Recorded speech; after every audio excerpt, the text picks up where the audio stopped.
MICAH Beats activated.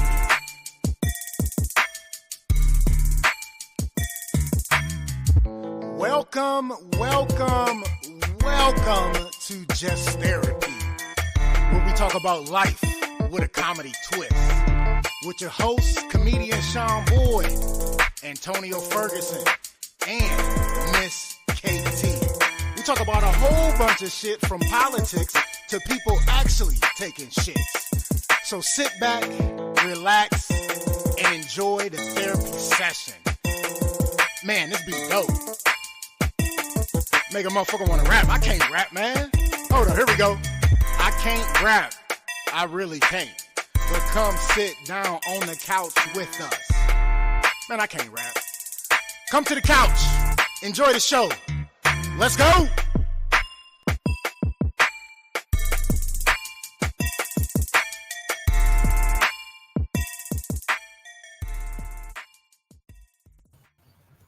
Just another day on the couch, talking about all the problems of today. Hey.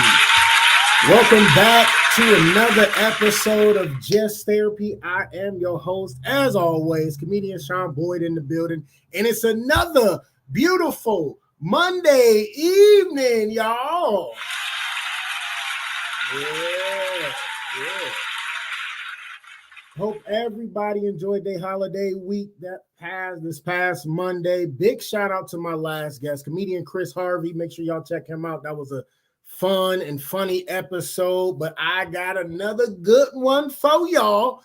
This guy wears many hats, and I cannot wait to talk to him.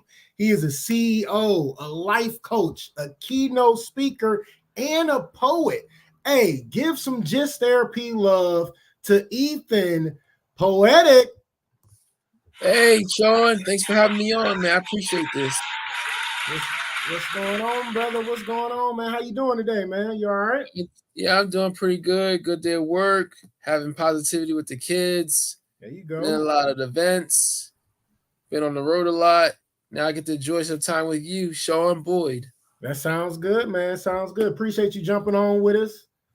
My co-host about to come say hi while she eating cookies. She coming up. Always. She be on it. As soon as I start, she be wanting to come say hi. Say hi to everybody. Hi. All right, get up out of here. All right. Hey, let's get into it, man. Let's start with the CEO factor, man. You got your own company. Tell us a little bit about it. I'm a keynote speaker where I, help inspire the youth, leaders, community to turn their adversities and hardships into their advantage. Okay. Because we get to have a choice between being a victim or a victim of our circumstances.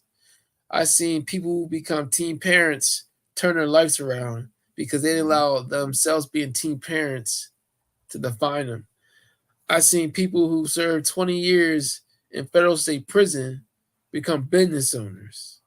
Because even though they had doors for working for other companies when the doors were shut, they ended up opening up their own doors, garages, windows, and eventually get invited to the White House.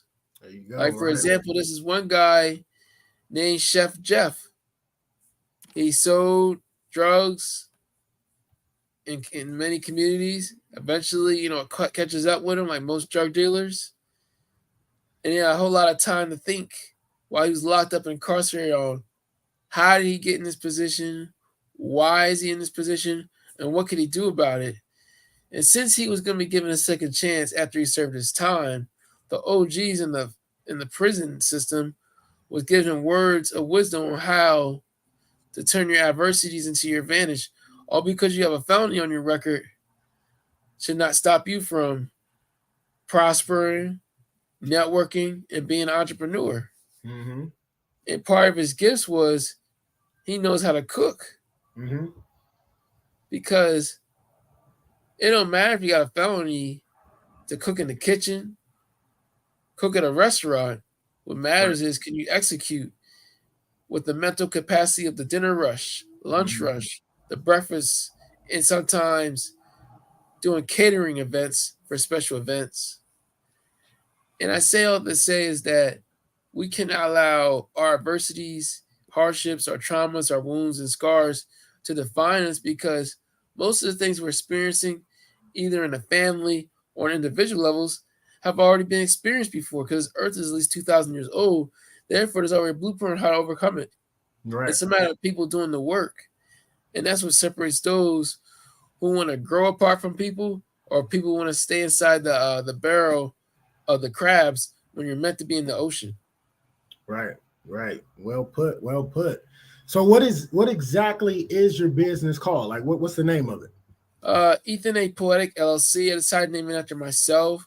I had legally changed my name to Ethan A. Poetic because my original last name is Vaughn. It belongs to my mom, which is her maiden name, and her came from her parents. And her father is originally from Old Churchfield, Maryland, Cambridge, Maryland. And in that area where I had a chance to visit last spring, it it was just humbling to see my ancestors' gravesite, but also understand that my ancestors and many generations of descendants like me from slavery have not been issued any reparations for free labor for hundreds of years. And Right. I realized, as I had a lot of self reflection prior to the name change, I realized when I took my ancestry DNA test, I had no German DNA in me. And, Okay.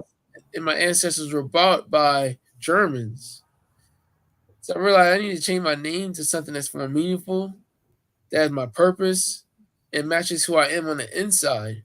And I changed it to poetic. I remember two things happened. A person who was my friend mentioned on Facebook, since I was doing a lot of poetry posting on Facebook and social media, just called me jokingly Ethan Poetic.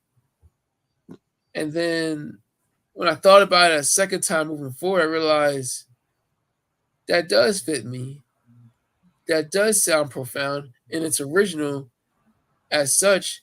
And by doing that legally, I can now allow the future generations, for the day I have kids and a wife, to prosper without having a slave master's last name. Because a lot of people have last names that may not belong to them. Mm-hmm. And some of that's because of ignorance of not knowing their history, not knowing their ancestry, not knowing or creating their own family tree. And that's part of the reason why I changed my last name. Before I started the business, it goes to my story. I'm a self-published author.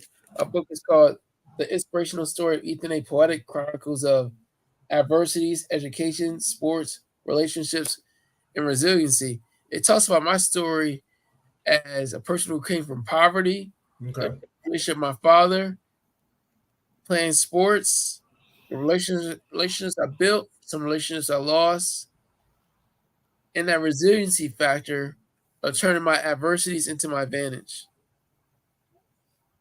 Okay. Now, what made you actually pick the last name Poetic? Like, what made you settle on that last name? I'm still a spoken word artist. I still write my own poetry, but also realize I'm creative. I'm rich in spirit. I'm rich in multitasking. I'm rich in adapting.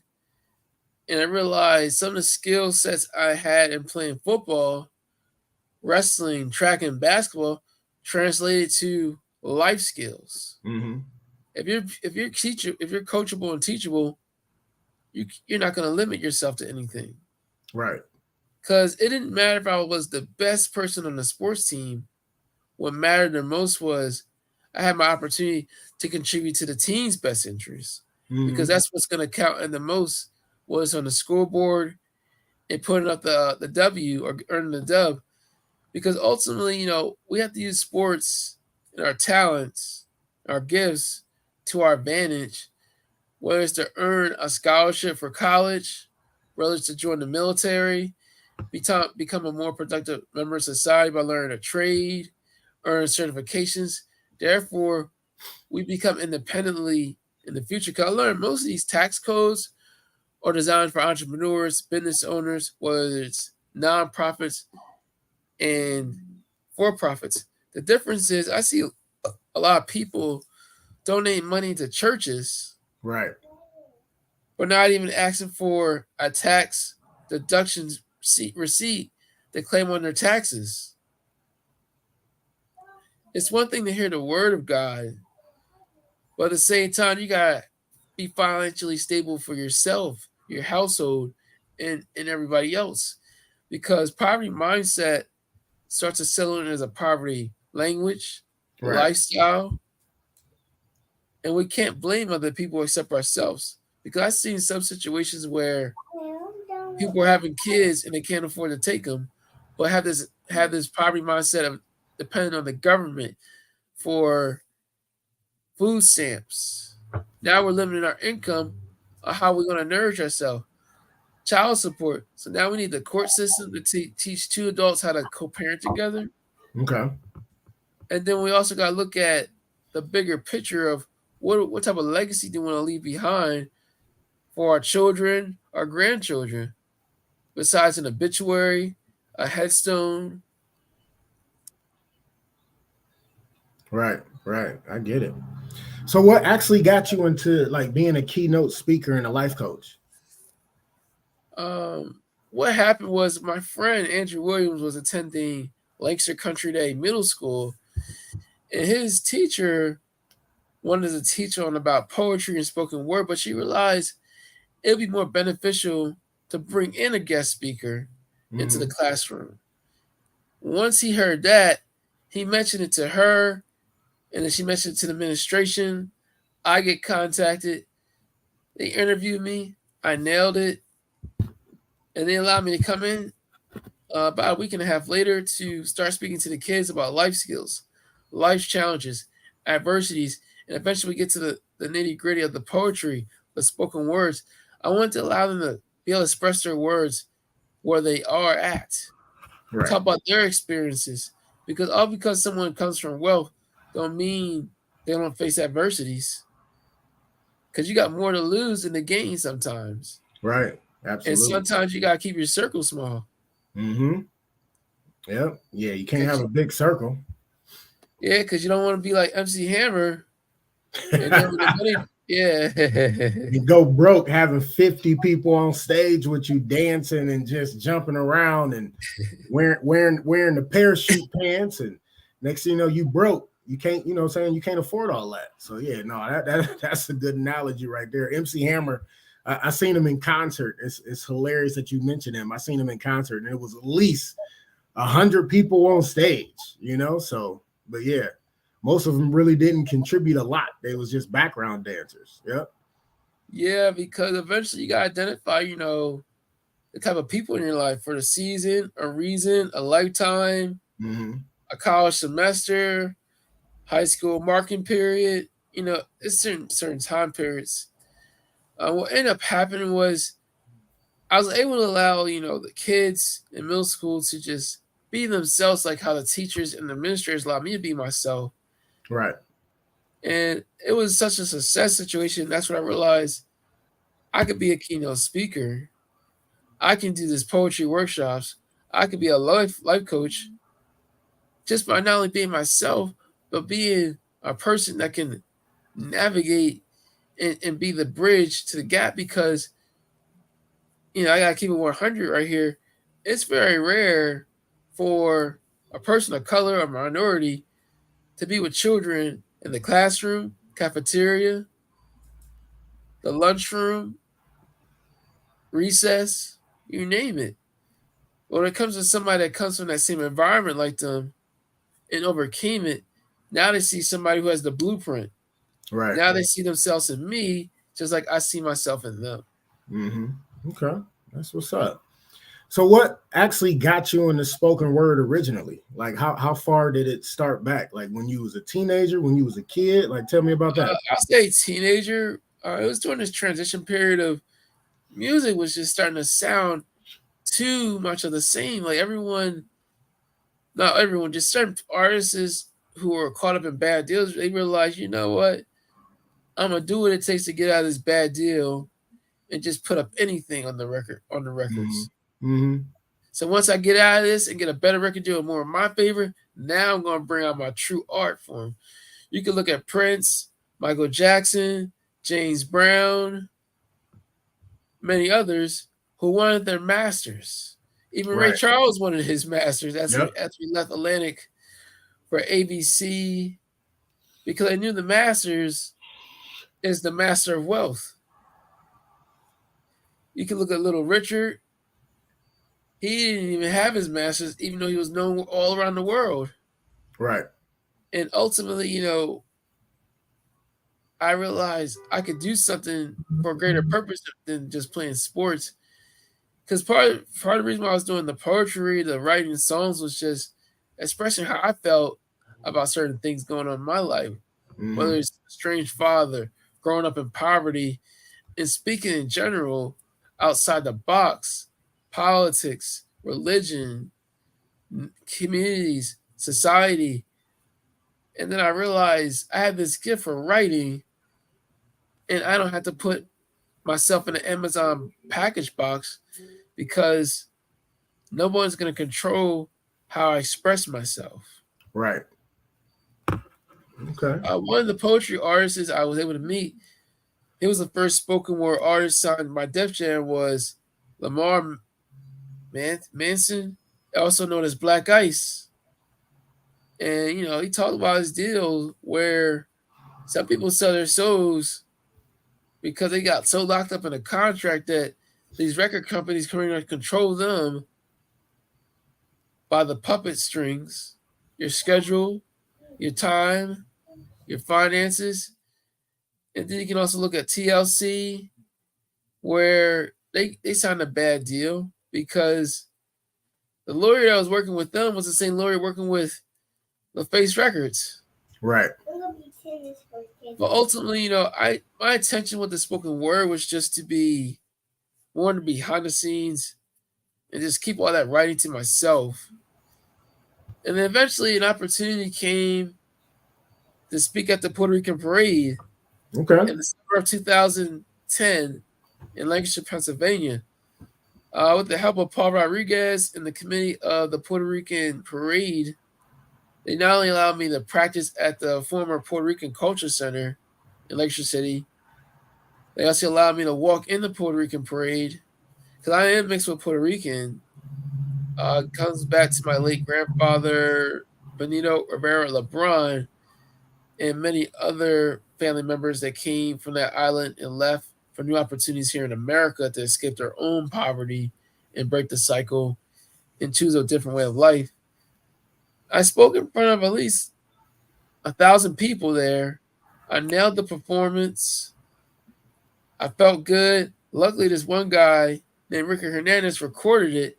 He sent me the link. I'll upload it to my YouTube channel, and I still have that clip to this present day. And eventually, it led to more opportunities that's opened up for Lamar Manson, speaking at Franklin Marshall College, Harrisburg Area Community College, Mills University, and many other places, including Philadelphia, New York. But eventually, I ended up going through different transitions in my life where I had to focus on other things. Mm-hmm. Okay. All right, man. I'm about to put you on the spot, man. Can you give us a piece real quick? Give us some of your spoken word, brother. Yeah, I could do that. Let's see. I have it in my book. Let's see. I got this one poem called "You Have Earned Your College Degree." College degrees are not given out. They are earned and worked for by taking the time to study and research information during all hours of the night and early morning, even when you feel like sleeping by laying your head on a pillow. There's no telling what your potential really is. The journey is part of your purpose. The path does have a finish line. The everyday choices do add up. Figure out your major right away. Skip the delay. Just to keep everything moving, so many degrees to choose from, such as associates, bachelor's, master's, and doctorate. Money is invested daily. Keep in mind by staying fully committed. College history started in Europe and evolved around the world. Applied knowledge is power. Education experience get you so far in life. Stay true to yourself. Congratulations, you have earned your college degree. All right. What actually inspired that poem? Oh man, that's looking back. I was just brainstorming ideas, and I was just in this flow. Yeah, now I remember what's going. It's like I was in this zone of writing where everything was just coming out on point, on topic from beginning, middle, and end. I was in Hmm. the groove of everything.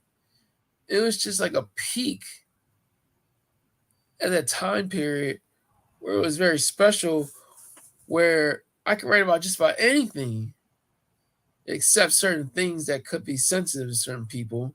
Right. But it got to the point where not only was I like open minded, I realized some of my lyrics sounded better than most major recording artists because they're stuck with a contract of commercialism and other things where you got to answer to executives. For me, only person I got to answer to was myself when it comes to the writing and critique myself, even though I had a few people critiquing me on certain things on what I said. But eventually, I was just in that time period. I think this poem goes all the way back to like the early 2000s. It had to be after 2008. Yeah, because eventually I wrote the Puerto Rican Parade poem in 2009 or 10. And later that summer in Lancaster, PS, when I did the Puerto Rican Parade with the Puerto Rican Parade poem. Right. And that one was more, it was more about the experience. I learned what was going on behind the scenes with the committee members where they're wondering, are we going to have enough sponsorship to pay for this police fee? Are we going to be able to get backing of Lancaster City Council members? Or are we going to allow our heritage to continue to thrive? And ultimately, from that experience, I was able to create that Puerto Rican Parade poem out of experience. Because most songs that are hits, Right. or it's a breakup, a love song, or anything, is based on experience, and it be so related to people that they want to tune in with their listening ears to the point Hmm. where they're going to share that record or download with somebody else, and pretty much you might go viral. Right. Absolutely. Absolutely. So, what's next for Ethan Poetic, man? Like, what's next, business wise, performing wise, speaking Uh, wise? What's next for you, brother? Business wise, you know, I'm almost done with the copyright of my audio version of my book. Okay. Basically, I just gotta make sure the files is right. Once I contact the Library of Congress, because they want things done electronically. That way, things move faster. And once I Hmm. receive that letter of certification that I officially own the audio version of my book outright, then it's time for me to start doing life coming attractions on social media where people get to see me reading my book as a sneak peek, sound wise, on a live and with a pre-sale order link. Okay. After I get done the book project, then it's time to move on to making a documentary about my life. Okay. That's going to be even more real. And then after that, it's continue to do these keynote speaking events at summits, panels, conferences, high schools, private venues. People can check me out on my website called ethanspeaks.com, where people just fill out the consultation form. I review everything. You answer the questions. If I like how everything looks, then we could do like a 5 to 15 minute consultation. Then from there, if it's a good thing that fits for both of us, aligns, then my only requirement is, a signed contract and a deposit for the date. That way I reserve my time for that day and we can work out everything else from there. But I am serious about serious inquiries because I'm as recognized, published, and knowledge on WGAL, which is affiliate of ABC, NBC, front page of the Lancashire newspaper, front page of the Southeast Times. I've been featured in 2 magazines. I received a Commonwealth citation from both the Republicans, the Democrats. I'm actually going to be recognized later next month at Capitol Hill up in Harrisburg. Okay. And then I got 2 college degrees. Harrisburg Area Community College, Associate's degree of General Studies, and Mills University, Bachelor of Science, major Speech Communication, minor Broadcast and Media. Mm-hmm. I have so many awards, accolades. I continue to buy my frames while I sell from Michaels. Get the quality, not the quantity. But ultimately, I'm saved by grace, and there's still more lights coming attraction. I don't want to show my hand because in poker, you gotta know when to hold them and you gotta know when to show them. And it's more things to come because everything I'm doing is what I'm destined to do. But at the same time, I'm involved with community engagement. Like yesterday, I was involved with the youth sports, with the junior tornadoes being in the crowd, reconnected with certain student athletes, family members, building new relationships with people who wonder who I am. Because at one point in my life, when I was a former student athlete, I did play on that football field for track and football. The wrestling I did inside of high school. But eventually, everything that was installed in me by the coaches helped me with my transition points and filling the void of having a restrained relationship with my father and everything else, because they were teaching me the tools of the game of life. Right. Because you don't have to have a dad to walk across the stage for 2 college ceremonies or a high school graduation and a 5th grade, 8th grade promotions. What matters is that you focus on what you can control on. Because eventually, if you stay stuck in one place, you end up repeating the cycle to the point where you passing on something on to the next generation that wasn't meant for them to carry. Right. Absolutely. All right. Give out your website one more time so that people can follow you, brother. My website is called ethanspeaks.com. All serious inquiries from my book called The Inspirational Story of Ethan A. Poetic, Chronicles of Adversities, Education, Sports, Relationships, and Resiliency. I have 8 forewords. My book is available online through print on demand through my website, ethanspeaks.com. It's also available on Ingram Spark, Walmart, Target, Kobo, and of course, many other major platforms. You can check me out on social media, YouTube, Facebook, LinkedIn. My username is Ethan Poetic. Then on Snapchat, TikTok, and Instagram, I'm Ethan Poetic 23. Then on Twitter, I am Ethan V23. All right. Ethan Poetic. All right. Good stuff, brother. Good stuff. All right, let's get into the rest of the show, y'all. We always like to start with a recap, but before we do the recap, you already know what today is. It is the 22nd anniversary. That sounds weird saying anniversary. It's something you will never forget, especially the people that lived through it. But it was 22 years ago that 9/11 happened. I remember exactly where I was at, and what happened in the chat. Couchers, talk about where you was at, and what was going on in your life and everything while we discuss ours. And you already know this is the #1 interactive podcast, so I'm gonna read everything in the chat. For me, myself, I was in my first marriage, and that day me and my first ex-wife actually called off of work that day.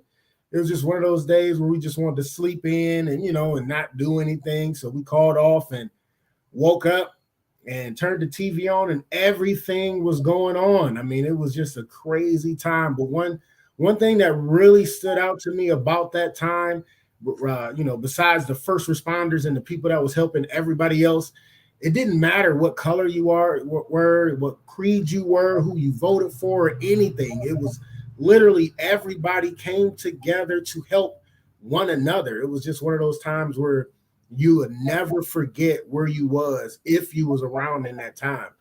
What about you, Ethan? Was you around? You remember exactly where you was at, man, when that happened? Yeah, I was. It was just I remember that day like it was yesterday. I got up for school. It's my freshman year. We had a football High game that school, day. high school or Yeah, college? high school, and I had the football jersey on, had my book bag. We were supposed to play a game that day, I believe, and you know, next thing you know, class just stops all of a sudden. Yeah. We're wondering what's going on. We're at the time we were at annexes of at the Marriott not the Marriott. We were at the this hotel, but most of our classes were inside this conference room due to one of the high school buildings was under construction again. And we go upstairs to the lobby to the hotel area, and we see these planes crash into the buildings. I couldn't Mhm. believe it. I was just in shock like everybody else. 1 hour later or less, the buses pick us up. We get drove into the main high school.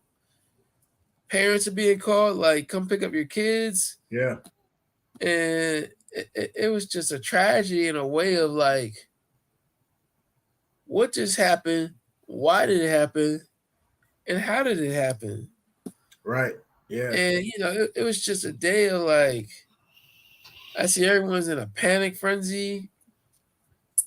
I look around and it's like, this is bigger than football. It got to the point where, George Bush, some people say he may have knew about it, or the administration dropped the ball on, not picking up on the warning signs and signals, which has already been proven through an independent investigation. Right. But eventually, it affected everybody in a way of it didn't matter if you were poor, rich, or middle class. You were impacted by that day because now the government ended up updating laws where now you gotta go through a thorough and background check just the intergovernment buildings. Yep. Then they activated a new legislation called the terrorist thing. Mm-hmm. Terrorist Act. Yep. Yo, it was just wild to the point where it's like it was only a matter of time between finding out who's actually responsible for it to declaring war. Yeah. And they declared war on Afghanistan. They wanted Osama bin Laden. They wanted Saddam Hussein. They wanted all these guys who were FBI's top 100 that had Yeah. any connection with terrorism. Because I realized two things were happening. First of all, the government wanted somebody else to blame for not catching on to this stuff. Mm-hmm. So let's put all this attention over there overseas and say we're going to declare war. We're going to send our government. We're going to send our U.S. government over there, take over, build some embassies, and be there longer than expected, and pass on this situation to withdraw all the troops on somebody else's presidency. Unfortunately, got put on Joe Biden. I mean, he made the right decision. It's just it could have been done better.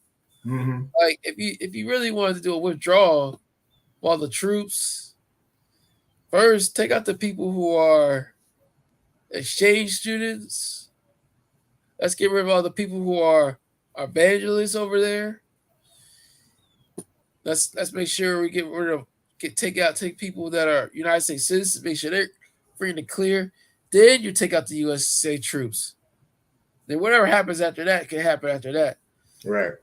The second thing is, hey, you did find those guys, Saddam Hussein and Osama bin Laden and many others.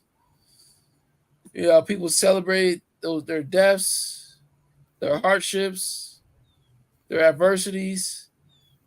It's just you're not gonna come on USA soil and just get away with that Right. Yeah. because Absolutely. People wanted revenge.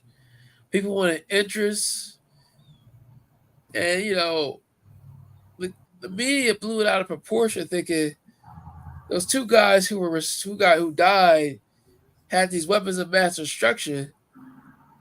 The reality is that when you're a kingpin of of a drug ring, you're not going to keep the product on you.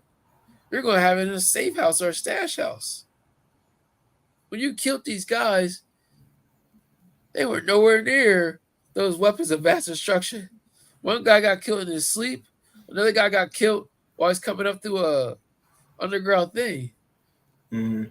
There was no weapons of mass destruction because they're just saying that to make the situation seem bigger than usual. Because those people really had weapons of mass destruction. I mean, really had that stuff, you would have been facing a war like you did with Vietnam, where you can't even take over somebody's territory. Right, right. Yeah. I remember another thing I remember about that is the first year after I actually had to go to Syracuse, New York, and as soon as I hit the New York border, you like felt this eeriness like just consume you the entire time I was up there. I was up there for the first anniversary of it, and it was just I can remember feeling like just this eerie sensation just around everywhere I went. And yeah, it was definitely crazy. It was definitely something we'll never forget, especially if you live through it. And just talking to kids now, like that's in school now, like they don't even have a clue, except for what they government teachers and the history teachers tell them about what happened, and maybe talking to their parents about it. But they're so oblivious to what really happened that day 22 years ago. Yeah, it's crazy how just it changed a lot about the country, period. Yeah. I can say, there's some things we could be oblivious to because we don't know what it's like to feel, see and experience the civil rights movement, the Right. feminist movement, the Great Depression, and many other things that happened before we was even born. Right. Yeah. Yeah. And the fact is, we're learning like these kids are learning through social media, books, testimonies, and many other things. It just gets to the point where we can't say some of these kids are naive to something that was beyond their time. It's just certain things happen during certain time periods. It's just when it happened. And I feel sorry for like this one guy who was my college professor, my academic advisor, and my internship advisor. He said he was like 500 feet away from the World Trade Center. Only thing he was trying to do in New York was just get some breakfast. But luckily, he stayed inside that cafe. Because once that happened, all that debris from that building came down on the solid ground. That area in New York turned dark because of all that smoke. It got to the point where you better off staying inside of a building and safeguard yourself than not. Then you got the first responders going in trying to save people. And then there's some people who are so high up in those buildings that they don't have much of a chance. Right. Yep. And, I'll just say moving forward, I respect, my sincere condolences all out to the family members, loved ones who, had to pay their respects, whether it was through obituary, headstones, cremation, a burial. It's just, a lot of people lost their lives. And, it forever impacted everything. Yep, absolutely. All right, let's take a switch to a lighter note. We always do this subject. We're gonna skip the recap and go into one childhood memory. We like to let our couchers get into our past, especially the guest past. Give me a childhood memory, man. It can be funny, it can be crazy. You can pick. Give me a childhood memory here, There's so Ethan. many to choose from. Oh boy. Let's see. I had this one guy and his family moving next door to me. As I still was in transition from moving from Coatesville to Legacy with my mom's choice. I talk about it in my autobiography where, we would have high and by conversations. Eventually, he starts to play basketball with us in the neighborhood, play a little two-hand touch football. And, eventually, I'm cooking. I had the windows open. They say the key to a man's heart is to his stomach. He came home late. His wife was away. It's very good, cool to like cook a man a good meal when he comes home from work. So he smelled the food out to the door, asked for a plate of food from me. I said, sure, I got you. He came in, I made him a plate of food, I think on plastic paper. The next day he said, yo, that food was so good, I gotta get some more. So then from there, he invited me to his house. He would buy the food from the Walmart or Wise Market and say, hey, when I get home from work, can you cook for me? And while I'm cooking, and then we start eating, then we start playing the video game like Madden, NBA 2K, NFL Streets. And we were just bonding naturally and organically. And it just got to the point where, we start vibing off each other during our different time periods.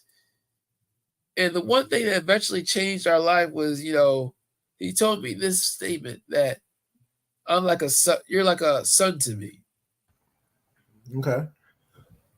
And that changed everything because I never received that type of affirmation from my biological father. But here this guy who was a neighbor with his family and everything evolved over time, and he sees me as his son. I didn't know what to think or how to accept and receive that. Mm-hmm. And eventually he told his wife, told the rest of his family, I felt accepted. And then I realized he could be my father figure. And, we were cool like this. He was at my college graduation ceremony at Boston University. He bought a book off of me. We took pictures together. We like this. We pick up right where we left off. If he needs something from me, I got him. Whether it's advice, wisdom, knowledge, or it's something he needs from me, I got him right there. It's a mutual relationship that's beneficial for both of us on a reciprocal level. I feel his cup, he feels mine. That's one memory. And then my other memories is like being on the football team where we made the front page of the daily local newspaper. And most of us were projected to start varsity by our 10th grade year for football and track. Then another memory for me is just finding out this one person who was in my art class was actually my second or third cousin. She showed up at a cookout. I wondered why she here. Then her mom introduced us and said, oh, this is your cousin, Ethan. And that made sense for me. Another memory is seeing my younger siblings being born right at the hospital. Another memory is holding my niece in my hand as a newborn baby, and she felt like a daughter to me. She trusted me.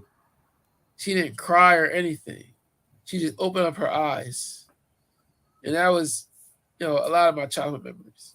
Okay. All right. And another one we always do. I like this one because we are so conditioned to give people flowers while they dead and gone. So we like to do this subject on the podcast called Flowers While They're Still Here. We like to give people flowers while they still here so they can smell those roses instead of giving them flowers while they're dead and gone. We want to give flowers today to Ethan. Last May, I gave flowers to women that are productive members of society as far as being a mother to their children. It's just a genuine gift because so many of us as men don't understand what a woman goes through mentally, even though they speak subliminally to us or figure we're supposed to read between the lines. But when you give them flowers, those barriers go away and they make it easier to communicate.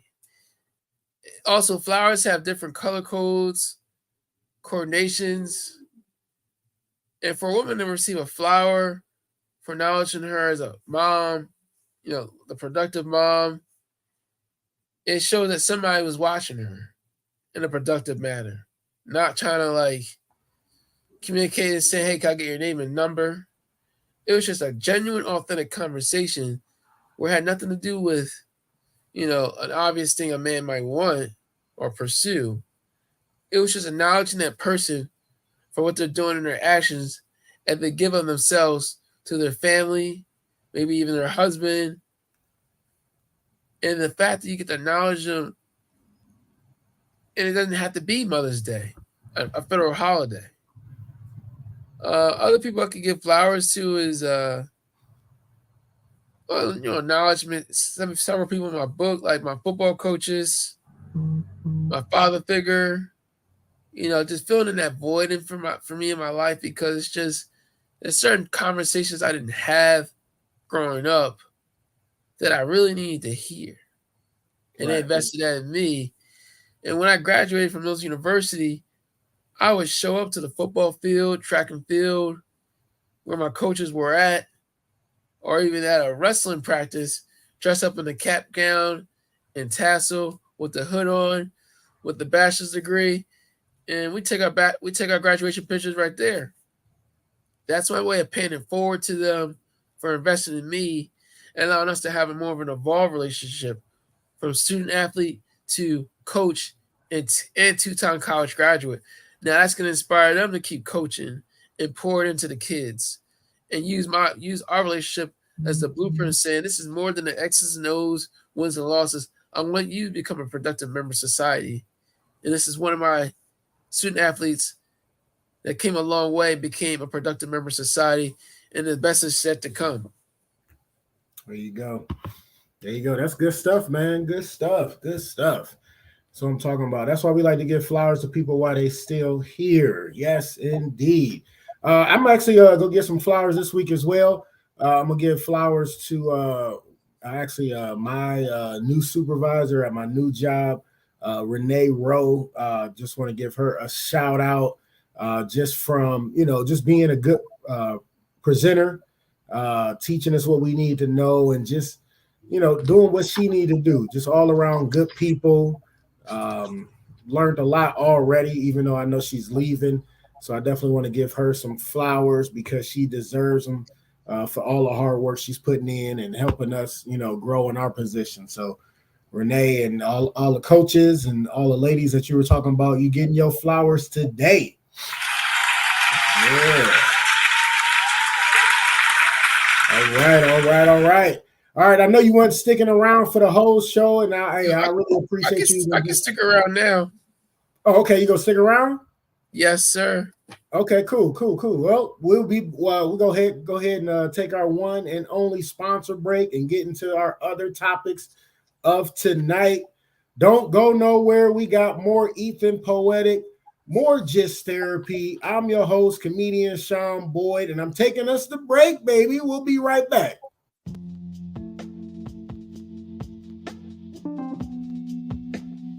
Primal Screen in Kent, Ohio.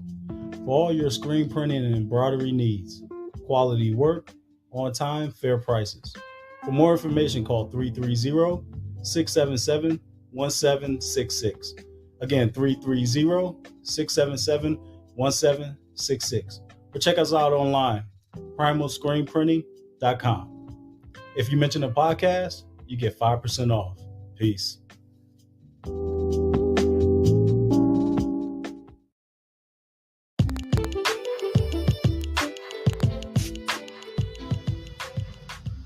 Custom Design Aquariums, where we bring your aquatic dreams to life with your help, using your imagination. Together, we will turn your home or office into a peaceful getaway.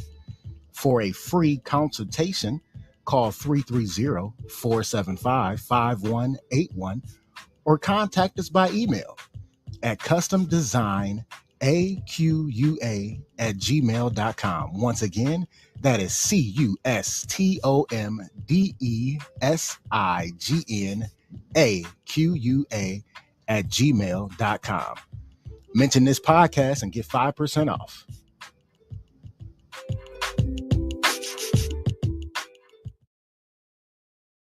I love me some pizza. Y'all know I love me pizza, y'all. That's why I talk about this every single week. And I got the pizza place for you, Twisted Tomato Pizzeria. They got 3 locations now. Count them up. 1, 2, 3 locations now.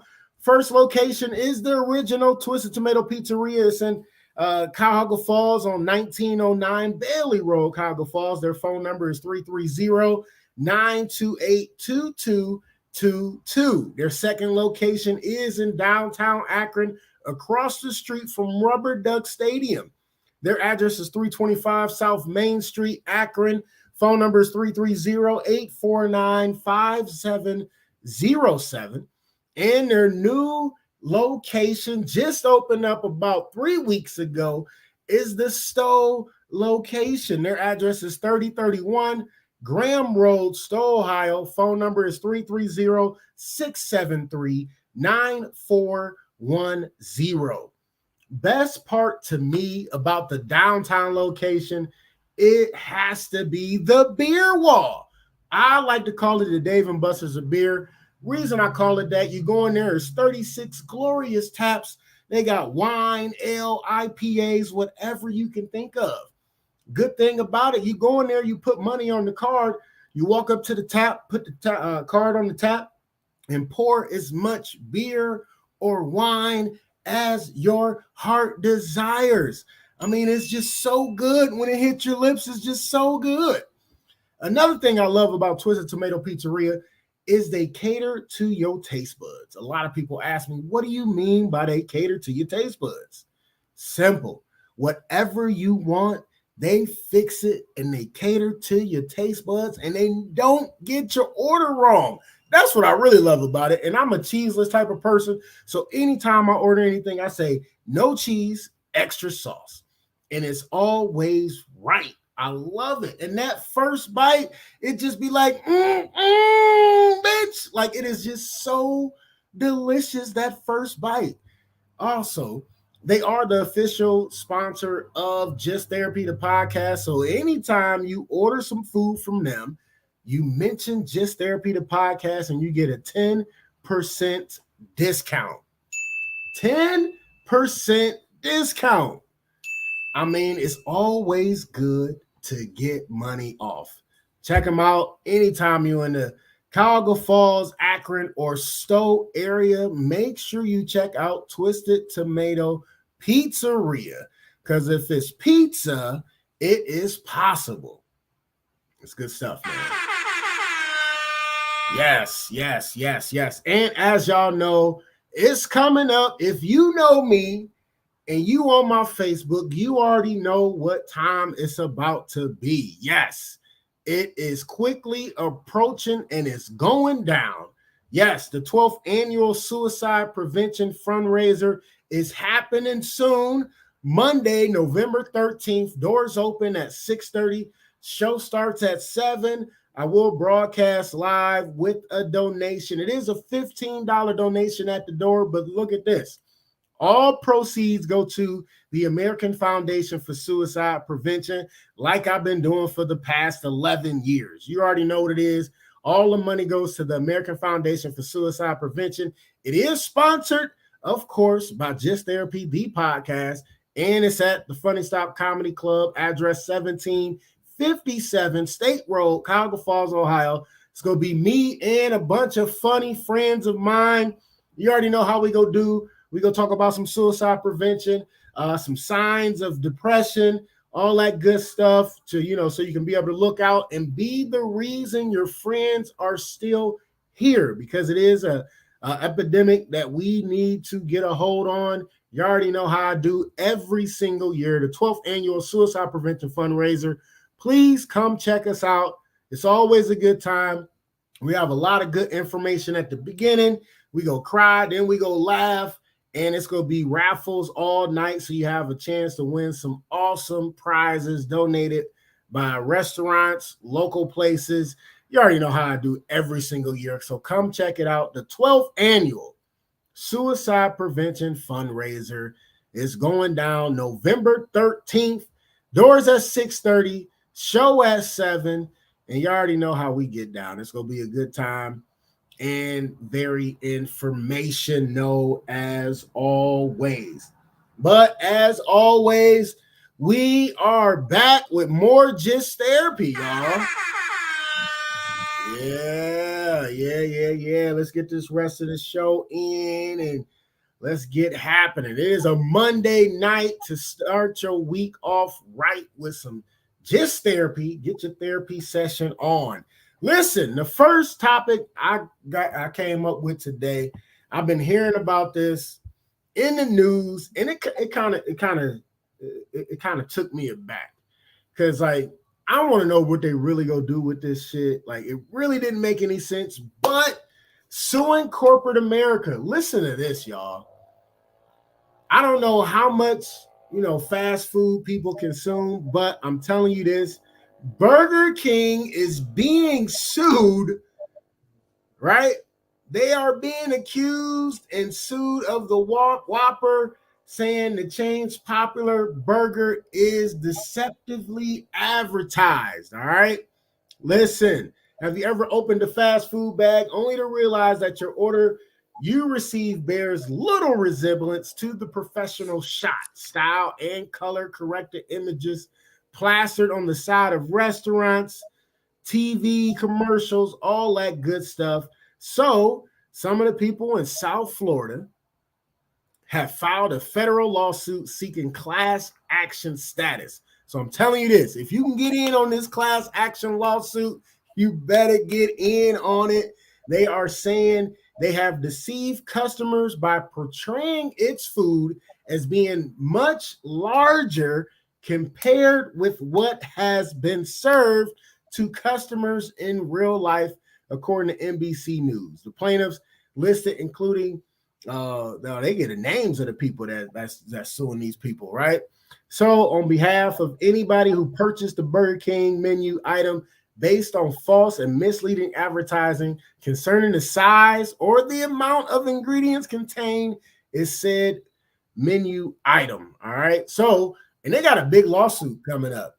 And I'm trying to figure out, will they really win this lawsuit? Will they really win this class action lawsuit and sue Burger King and win for that? Because that Whopper the Whopper on the commercial be like this big, man. It'd be like half your damn face. And every time you see somebody biting into a Whopper on a commercial, they'd be like, they can barely they can barely get a bite out the sandwich. But have you ever received a Whopper that looked that good as on the commercial? That's what they're talking about. Ethan, what you think, man? What you think about this? I mean, it's just commercialism when it comes to advertising because Burger King's compete against Wendy's, Chick-fil-A, McDonald's, Hardee's. It's the fast food industry, they're trying to reach their target audience. As far as deception goes, I mean, the question becomes, are we allowing ourselves to be deceptive, or being deceived, is it just advertising? Because ultimately, I remember there was a lawsuit against a company for forgetting to put a warning label that the coffee's hot. Yeah, the McDonald's. And it went millions of dollars. I'm like, yeah, but the craziest thing about that particular lawsuit, that lady literally only wanted them to put caution hot on the side of the cups just to remind people it is very hot. Like, I mean, that's kind of like hindsight. You order coffee, you expect it to be hot. But she just wanted a reminder to people so no one got hurt, and she ended up spilling on herself. And like the company made a big fuss about it, so she made a big fuss about it and won handsomely on that damn lawsuit. Yeah. Yeah, when it comes to lawsuits, people gotta understand the bigger picture. Is you gotta prove your case factually, prove it on an evidence level, witness statements, expert statements, go through pretrial conference, cite laws. And it might take years before it actually ends up in a federal courtroom. Yep. I learned this one thing about federal court is that over 98% of court cases filed on a federal level are settled out of court, while 2% make it to court without a settlement due to disagreements or whatever. It just becomes apparent that, not everyone's money hungry. It's just, hey, if they really want it, it's going to take some time. It's going to be more. It's going to take more time than a man being patient inside the maternity ward waiting for his child or children to be born. I don't think Burger King was deceptive. It's just in advertising. Now it would be like deceptive if your food didn't come out right. Okay, cool. Contact the manager. They'll make it right. Give you a courtesy meal. That's it. Mm-hmm. Yeah, but to say you were deceived based on what you see on television and advertisement, I mean, the bigger question is, why even order from Burger King where you can make a healthier hamburger yourself that's grass-fed, organic? Yeah. And it's funny because go ahead. Then you also look at the ingredients, are they organic or not? So the bigger question becomes, how much of a value you want to put into this of your own time, resources, and what is it that you really want to get out of this? Because it's got to be bigger than money. Yeah, absolutely. And you got to remember, Burger King's slogan used to be "Have it your way," and then they took that away, right? And the simple fact, of course, like a lot of commercials do the thing where, not the actual size. And it's funny because we've had this conversation, me and a couple other people had this conversation a while back, talking about how, big the burgers look on TV commercials compared to the actual size of what you get. And we were asking each other, like, have you ever seen the burger be that big? I have not, but I've seen it be close to it. And, I used to be a fan of Burger King when I would, do fast food here and there, but like I try not to eat it that much. But the Whopper used to be a go-to sandwich for me. And I used to have bacon. That was my big thing. And it wasn't that bad. You know what I'm saying? It was a decent size. The pictures they show for the lawsuit, somebody literally made a Whopper and smashed it as hard as they could. And then that's the picture they show. They trying to talk about, oh, this ain't even a Whopper. Like, come on, man. Like, people try to get over so many times just with lawsuits, like you were saying. You got to remember, like, if somebody break into your house and get hurt, they can sue you for getting hurt in your house because they were bringing in to rob you. Like, come on, y'all. Like, enough is enough with these frivolous lawsuits that have no meaning to them whatsoever, man. So, have you ever had a Whopper that was like almost like this was, not, we ain't talking about the grass fed, making it yourself, but have you ever been to Burger King or any other restaurants, Wendy's, and had a burger similar to the size that they showed in the commercial? I mean, I really wasn't concerned about, back in the day when I used to eat fast food. Now I cut out the fast food altogether on my appetite. You just I wasn't concerned. I wasn't concerned about how it looked on television compared to being in person. I just knew I was eating something. Mm-hmm. I grew up eating as a child and introduced me by both my parents. Fast food. And I'm in a different mindset now. Then, but I could just say, looking back on it, hey, I enjoyed the fast food then, but my taste is different, my health is different, and I'm prioritizing things much differently on a long term basis. But ultimately, I see kids still eating fast food restaurants or industry food. And it's just some people are, it's like Chick-fil-A, people wait almost 25 minutes for their order to be done. Yeah, I can't mess with Chick-fil-A, man. They lines be too long and the food just be okay. Like I don't know if it's just the service why people keep going there, because I mean they chicken sandwich, it's all right, but to me it's definitely not worth waiting in line 15 plus minutes to get a chicken sandwich and some wafer fries. Like it's not that Yeah. good to me. It's not like it's Southern food or soul food or Asian food. We're talking about fast food. Fast food, where you're not even going in the restaurant to sit down and eat it. You literally trying to rush back home before it get cold to enjoy your meal. Like it's just that's just too long of a wait to me. And I've seen Chick-fil-A restaurants where they got the double lines and they got the workers outside, like going to cars and all that, having two people in line before they even get to the actual order window to try to get people's orders down. Like it is not that good. Yeah, some people can order from the app. Some people can order in person. The person who's outside just type it all in. It goes in faster instead of waiting to like speak your order in. You know, I'm pretty sure if Magic Johnson would, get invested into this, he'd make those lines go through much faster. Just like how he did with Starbucks.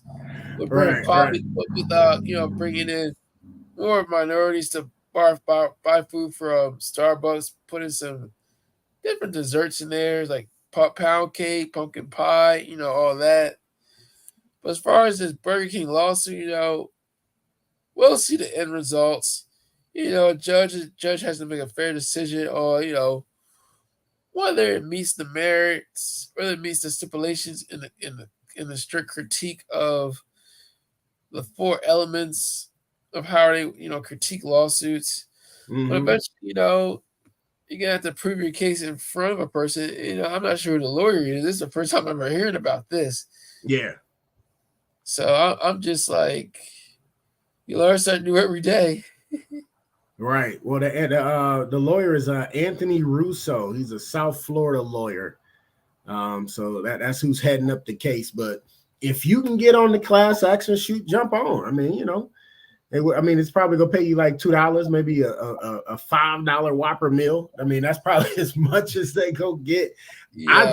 I can't see them like making some real money off of this lawsuit, as far as them winning that case and like winning like $1 million between the participants in the case. Like I really don't see it going that far and them actually winning a big lump sum of money for this lawsuit. What you think? You think they can actually win some money on this?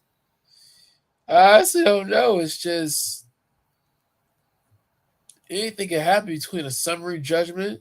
That's true. What I try to say, after looking at all this, the depositions, the evidence, these laws, it's up to the judge to like really critique it and review everything with his inside the chambers, get second and third opinions.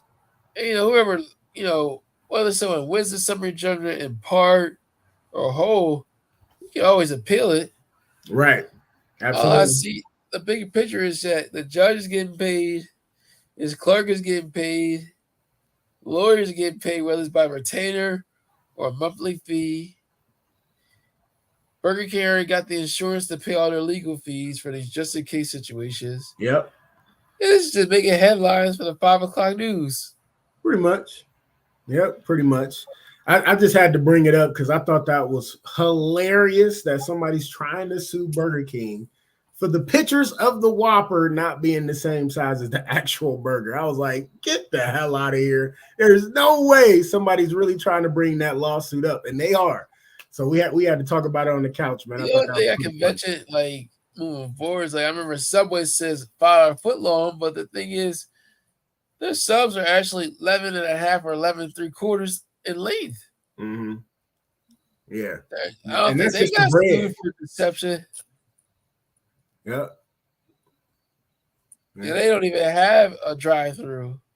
No, I did see a Subway recently that had a drive-through. Believe it or not, like That I must have just been a seen different franchise. it was a fancy Subway. I was like, oh, they got a drive-through because you usually don't see drive-throughs at Subway, but like you said, the sub is not a foot long, and the bread ain't that long, and then they don't put meat all the way in, and it's like a lot of restaurants, as far as fast food, try to get over on you anyway. So it's like, you go fall for it, you go eat it. And I mean, if you eat it, you be happy with it. If not, you can't complain and try to bring up a lawsuit. You know what I'm saying? So better off going to a reputable mom and pop shop for your subs. They give you good and plenty of meat, and it's well reputable.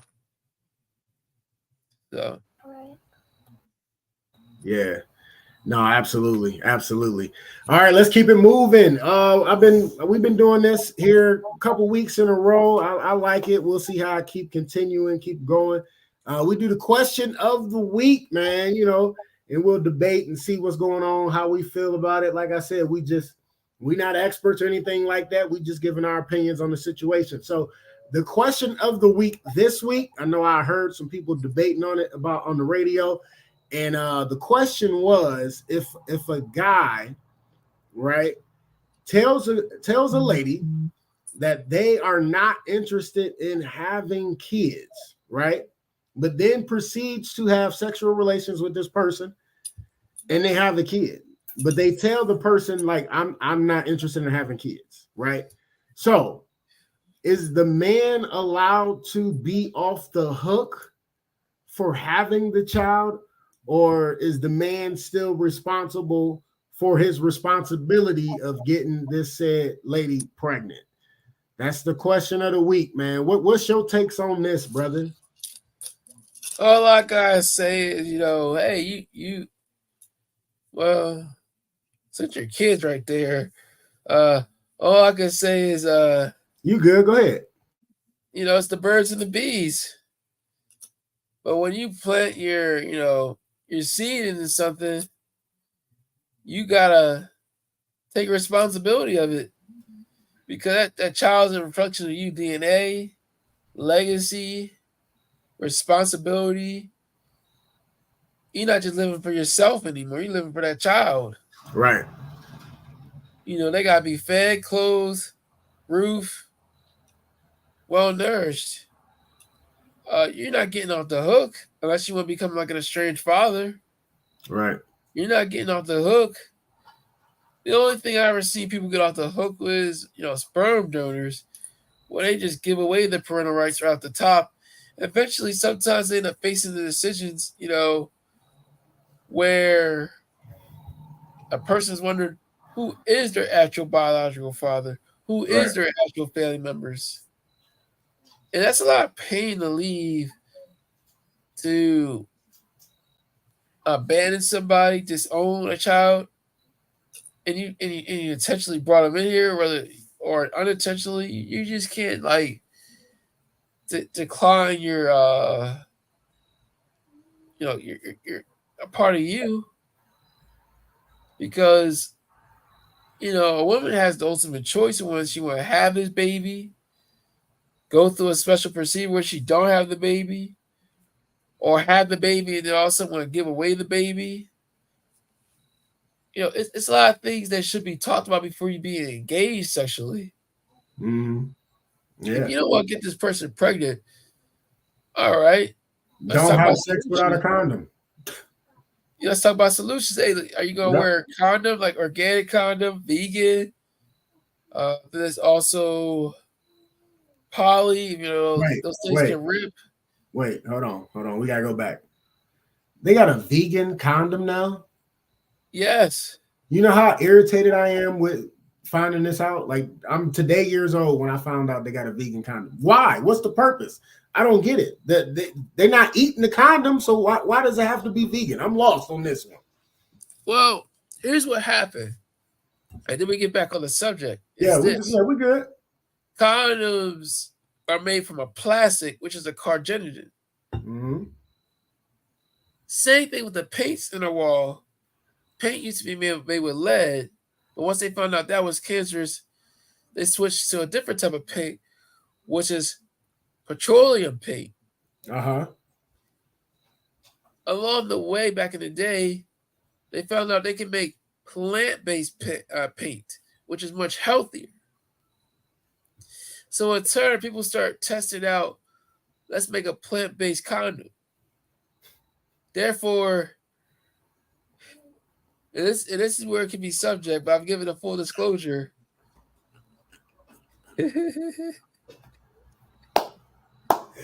Keep going, man. Don't mind me. The best way I can explain this right off the top, since we talk about this live, is that a plant-based condom may decrease, and I could be wrong, decrease a woman's chances of catching BV, a bacterial infection. And that's something to consider as compared to a latex condom with the, where the cream is or gel is. Mm-hmm. The a woman has to spermicide. pee that stuff out, pee all that stuff out of themselves after having sex to prevent a yeast infection, everything else. A man has to clean himself up as well. And ultimately, what happens is we as adults or teenagers got to understand that there's a way to prevent a child from being born in this world. Because I understand some women, not all, wear an epidural pin inside their arm, where it makes the body feel like it's pregnant, just to prevent someone from losing eggs, but there has some side effects, mood swings. And us guys got to understand that sometimes when a woman lashes out, we're not the responsible person that triggered it. It could be something that's beyond control of you that she didn't want to talk about, or she does want to talk about. She want to talk about with her friends, or some person she want to listen to. Well, ultimately, there's plenty of contraceptives out there. It's just I learned, about Plan B, not from personal experiences, more about other people's experiences and stories. Mm-hmm. And then there's also the other factor, and this is where it gets real serious. A woman can have her tubes tied. A man can get a vasectomy. Yep. But since we're going that far, I understand, some men, have to man up and get their prostate checked out. And that's just a common theme of health. And then we also have to look at, what is it that we want out of sex? I understand there's 3 types of sex. There's just getting the nut off, making love, or making godly love. Okay. And that's something I learned from other people's experiences. But also, the bigger question is when you have this child with somebody, whether you're in a marriage or not, you're pretty much doing life with somebody. Right. Yep. And, that's pretty much. Those things people don't talk about before you get into all this flirtation. So these are things I feel like is necessary to talk about. I don't care if a woman, gets turned off the mood. This is something we need to talk about beforehand, because I don't want to learn all this on the go. Like, wait, I didn't know we're going to be doing life together, or because we have a kid together. Right. Because you're going to be doing life together, you might as well learn about the likes and dislikes and ask yourself, are you willing to put up with this? Is this person willing to go to war with you in the game of life? Are they willing to focus on the problems instead of each other and be advocating for each other as well? Right. Yep. Yeah. So like a lot of people were saying, a lot of people had different opinions on this subject. Me personally, my whole thing is like you telling, a female that, you're not trying to have kids. Like my whole thing is if you tell them that, you need to make sure you take precaution not to have kids. You got to wear protection. You got to make sure they're on birth control if they are, or just not, just not have sex with that person. You know what I'm saying? So the simple fact of the man trying to get off the hook just because they told the lady up front that they were not trying to have kids, and then they have a kid, I don't think they should be let off the hook per se, from the responsibility. I mean, you definitely made a choice of, having relations with that person, and you got to face the consequences when you don't, have protected sex. You have an unprotected sex. I mean, it can happen. You know what I'm saying? Like, there's two things that can happen. Either they can not get pregnant or they can get pregnant. You know what I'm saying? So for the simple fact of people trying to get out of that responsibility, to me, was bullshit. And a lot of people, felt the same way. And then it was some people saying, and it was some lady saying, oh yeah, they shouldn't be responsible, blah, blah, blah. And it was some guys saying they shouldn't be responsible, but then it was some guys saying, yeah, they should be responsible regardless, because they, took the opportunity to lay with that person and have, a sexual relationship with that person. And, a child was bared out of that situation. Like, take care of your business, man, period, point blank. I mean, that's just how I feel about it. I'm a proud dad, you know what I'm saying? So, I mean, it is what it is. Some people always want to try to get out of the situation, find a loophole in it, and, try to run for the border per se, but man, that vegan condom still had me tripping, man. Like, why? Like, what?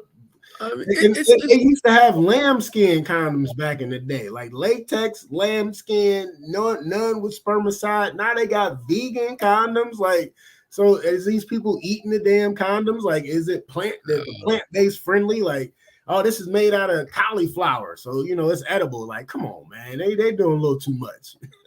I mean, honestly, you're joking.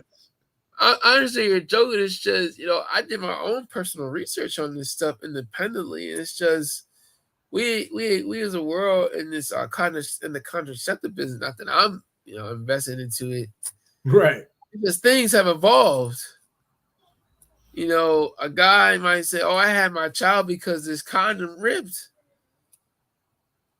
and now a guy could say, "Oh, she's on the epidural pen. Well, I still wear the condom, the condom ripped, it prevented the pregnancy."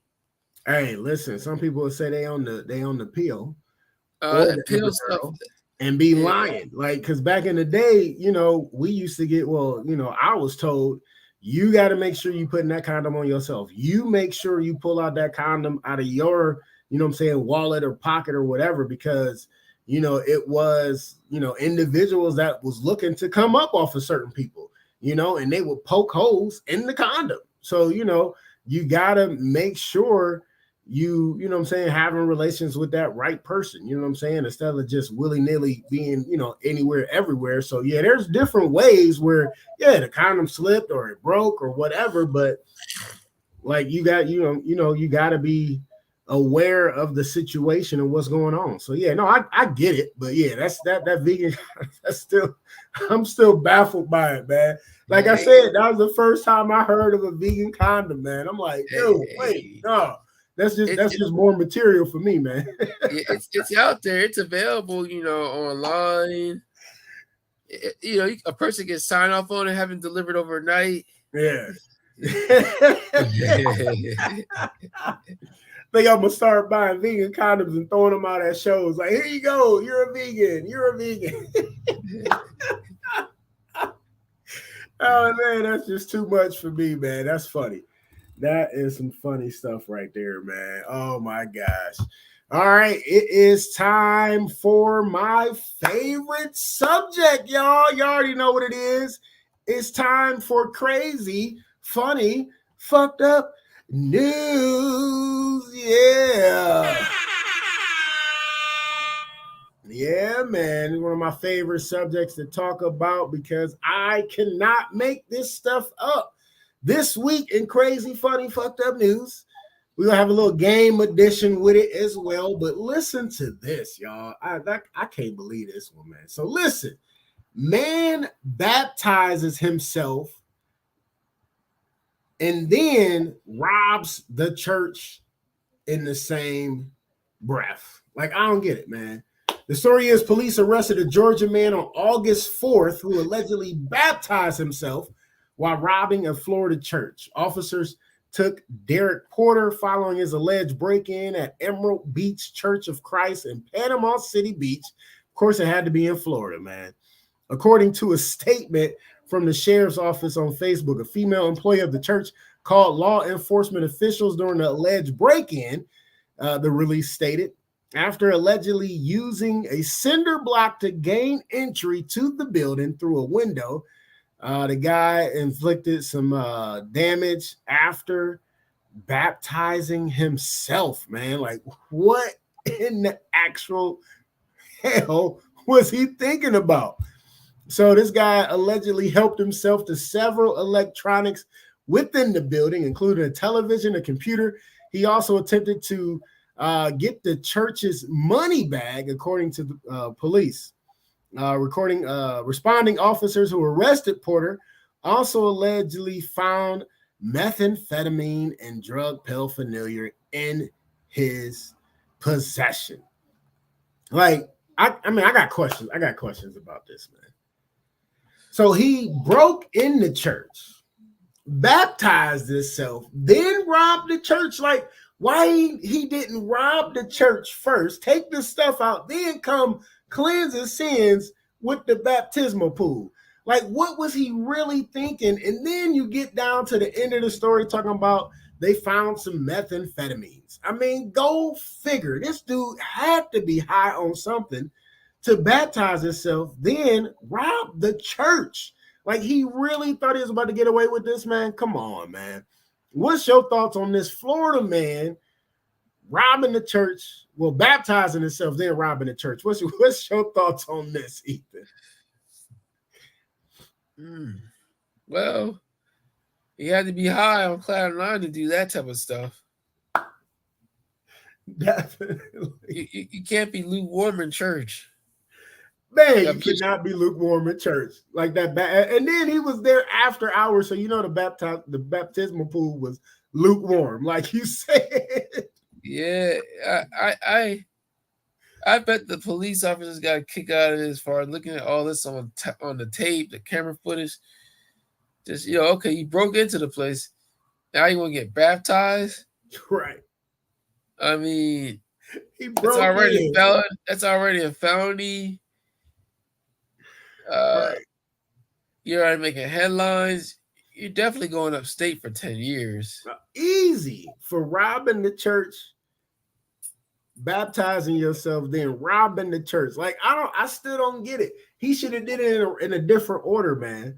Because, like, he could have been like, his high came down after he robbed the church. Like, I ain't mean to do this. I'm going to baptize myself. And then if you ain't got the pastor baptizing you, like, is it really a baptism? Like, did you really get baptized? Like, who's baptizing themselves? Even John the Baptist didn't baptize himself, man. I don't think he baptized himself. It's because I remember when I got baptized on the individual choice in May 2009. It's a ceremony that takes place: confession of sin, worship songs. Then eventually you get into the pool. You got your face covered. You go down, go up. You can become a cleansed person for accepting, God, Jesus Christ, Jehovah, whatever you call it. Yeah, he skipped all that, man. He just went straight to robbing. There's no way he could have baptized himself without people to bear witness to it.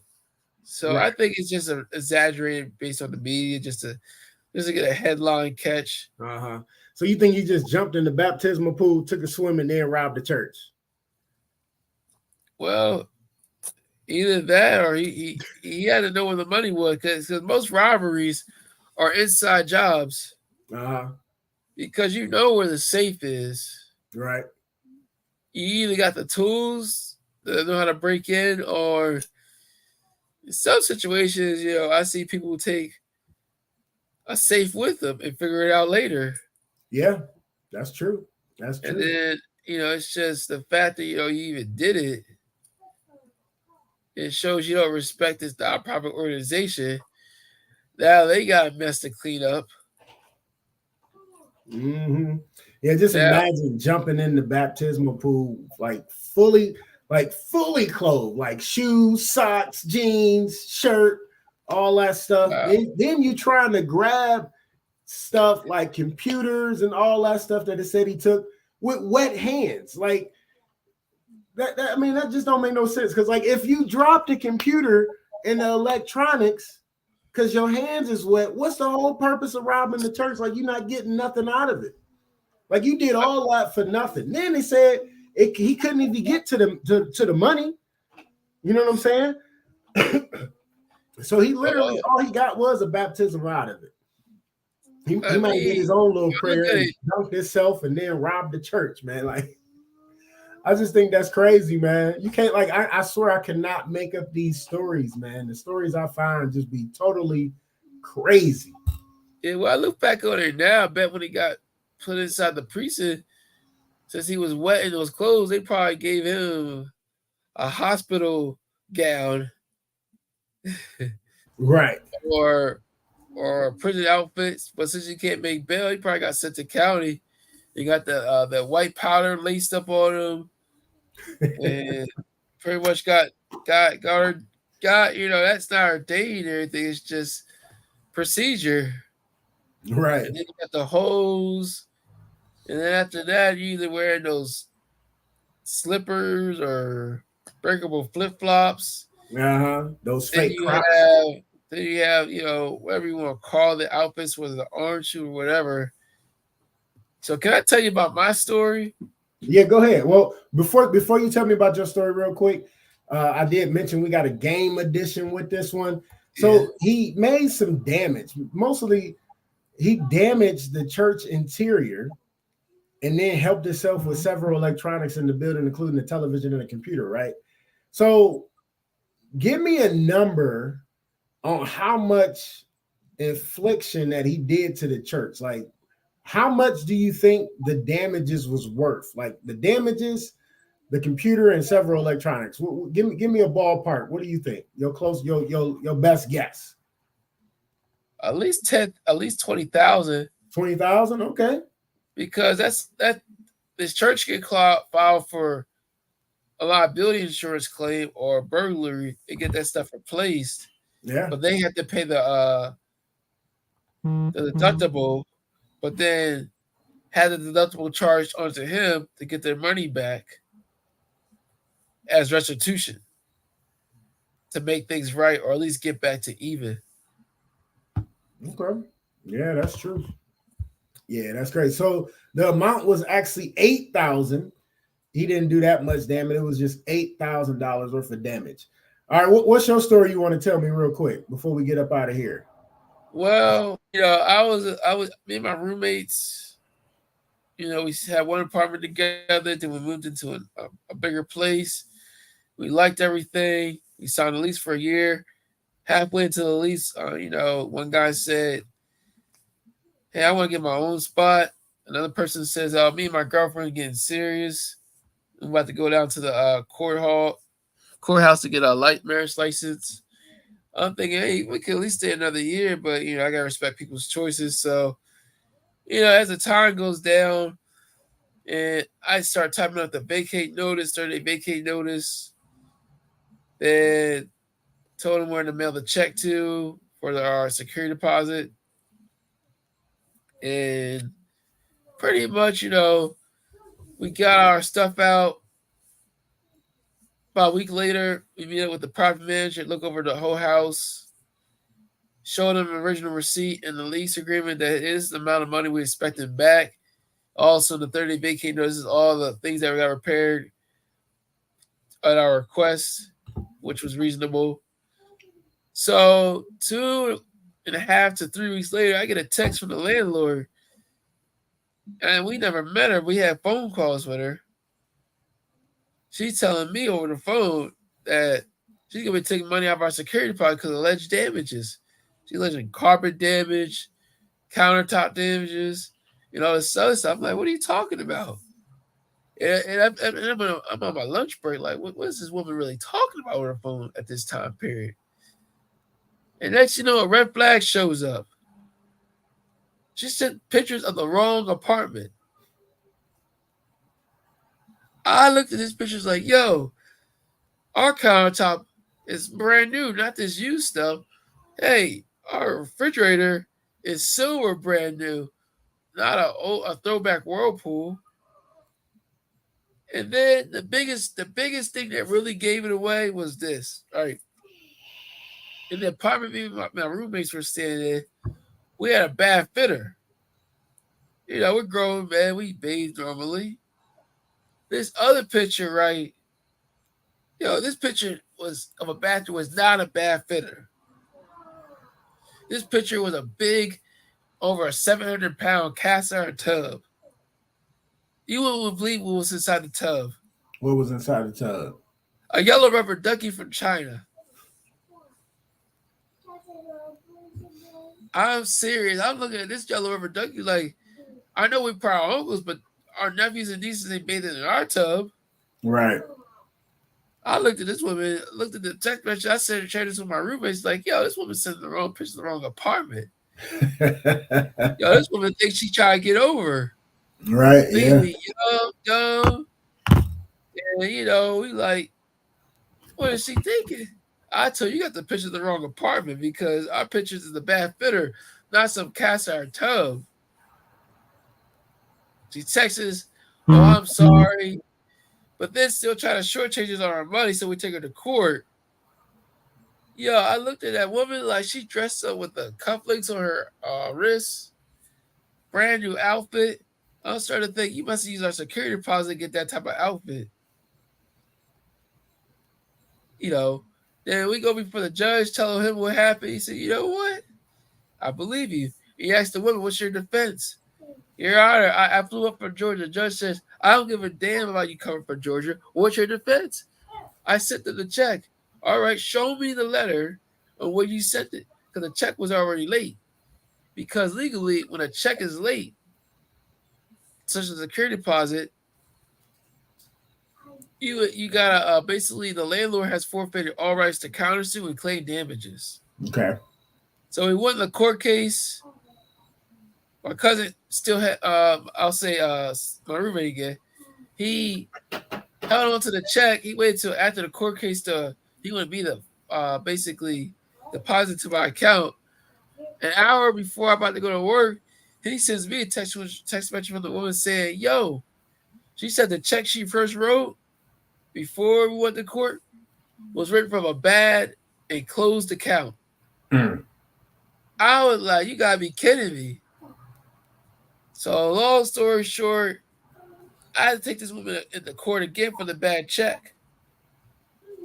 You wouldn't believe what I had to do, man. I had to take a road trip. You wouldn't believe what my road trip was to. Where was it to? I drove all the way from Lakeshore, Pennsylvania, all the way down south. Atlanta, Georgia by myself. I-95 South. Took me less than 20 minutes to beat the woman. But you spent all that time getting there. The reason why I had to go all the way down there because she was avoiding the certified letters from the court up here in Lancaster, Pennsylvania. Mm-hmm. When I beat that woman in court, she brought this big muscle man with her. That woman was so pissed that when the muscle man pushed the door open, it sounded hard. I thought the door side was going to break. I was on cloud 9. I won everything. And I realized, you know what? I'm down south. This woman knows this area much better than I do. So I standing next to the bailiff with my lawyer a good 30 minutes just to make sure she don't got no Southern hospitality waiting for me out in that parking lot. That's what's up. That's crazy. Oh my gosh. Yeah, that's some crazy news right there. Definitely. She was trying to get over on you. Ethan, Poetic, man. Pleasure having you on the show, man. I appreciate you, brother. Definitely rooting for you. Hey, give out your website one more time on how people can get in contact with you. My website is ethanspeaks.com for serious inquiries on keynote speaking, life coaching, and of course, my self-published author book, the inspirational story of Ethan A. Poetic, Chronicles of Adversities, Education, Sports, Relationships, and Resiliency. I have 8 forewords. I talk about my story as growing up in poverty, estranged father, and many challenges I face in my life. My book is available through me personally, where you can buy it off me. If you trust me with your mailing address and P.O. Box, I'll mail it to you, charge you just for the book, the media mail. You can pay me through Cash App, Venmo, PayPal, or Zelle. I'll take a picture of the tracking number, send that to you. That way we both know where the book is going immediately. Right. I'm a legit brand, reputable brand, and the best is yet to come. To connect with me on social media, my name is Ethan Poetic on LinkedIn, Facebook, and YouTube. My Instagram, TikTok, and Snapchat usernames are Ethan Poetic 23. And on Twitter, I am Ethan V23. Thank you very much, Mr. Sean Boyd, for having me on your show. Yeah, not Allowing a this problem, conversation brother. to be authentic, allowing this moment to, create positive memories for people to become a better version of themselves. And of course, if you need help with your mental health, the resources out there for 411, 211, nonprofit organizations such as the church, mentorship. Your mental health is your wealth, because you don't have to hold things in. You don't have to believe you're going through it alone.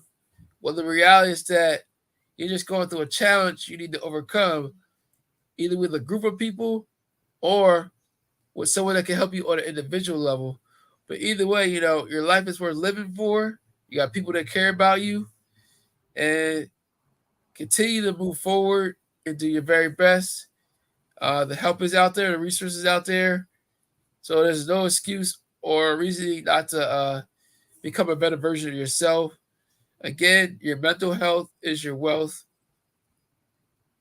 There we go. There we go. Ethan Poetic, y'all.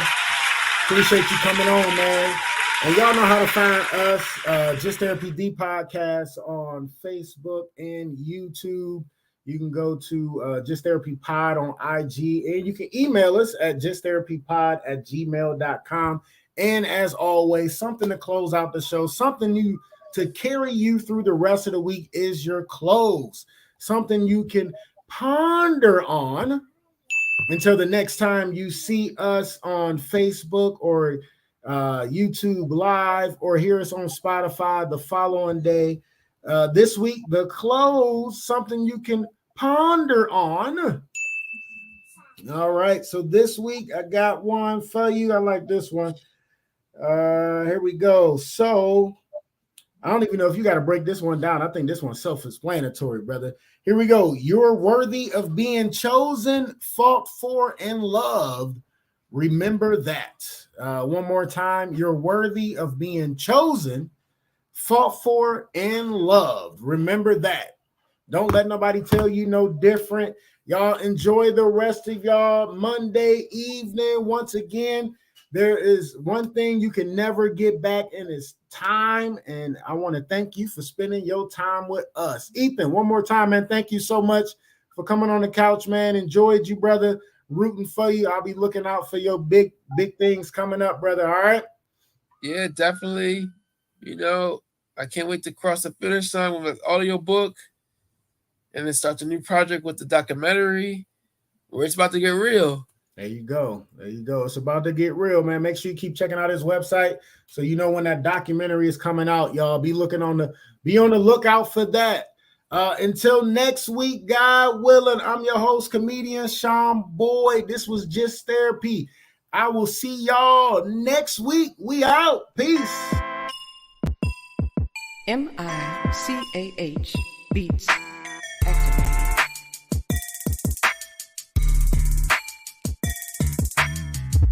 Welcome to Just Therapy, where we talk about life with a comedy twist. With your hosts, comedian Sean Boyd, Antonio Ferguson, and Miss KT. We talk about a whole bunch of shit, from politics to people actually taking shits. So sit back, relax, and enjoy the therapy session. Man, this be dope. Make a motherfucker want to rap. I can't rap, man. Hold on, here we go. I can't rap. I really can't. but come sit down on the couch with us. Man, I can't rap. Come to the couch. Enjoy the show. Let's go.